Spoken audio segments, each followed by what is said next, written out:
Hey guys, Jim here, and this is my good buddy, Chip. That is correct.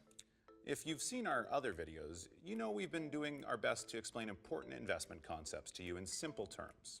Well, the concepts themselves are pretty simple, Anyway, this video is on target risk funds.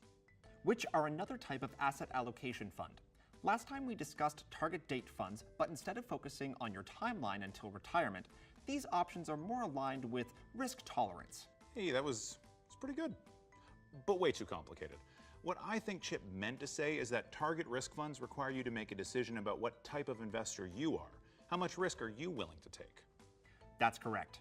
You're not helping. Some people are much more willing to take risks than others. So before you invest in target risk funds, you should really figure out what type of investor you may be.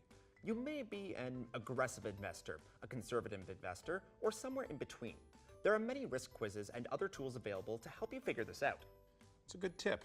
Most risk quizzes just require that you answer a list of multiple choice questions to see what type of investor you might be. You can then choose a target risk fund based on how much risk you're willing to take. From this list, I would select the growth portfolio, as I like to take more risks and it mixes together assets to help me achieve my growth strategy.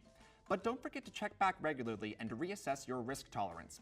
As your circumstances change and you get older, you may want to see if the target risk fund you're invested in still matches how much risk you've been willing to take. Oh, why do you need to do that? Well, unlike target date funds that adjust over time to become more conservative at retirement, target risk funds maintain the same allocation over time. But you should regularly check in on both types of asset allocation funds to ensure they're still right for you. I see. So should you check back like once a year? Yeah, at least once a year, or when you have significant life changes. And don't forget that asset allocation does not ensure a profit or protection against a loss. And asset allocation may not be appropriate for everyone, particularly those interested in directing investments options on their own. Okay, I get it. And if you ever need a financial professional, Oh, cut it out.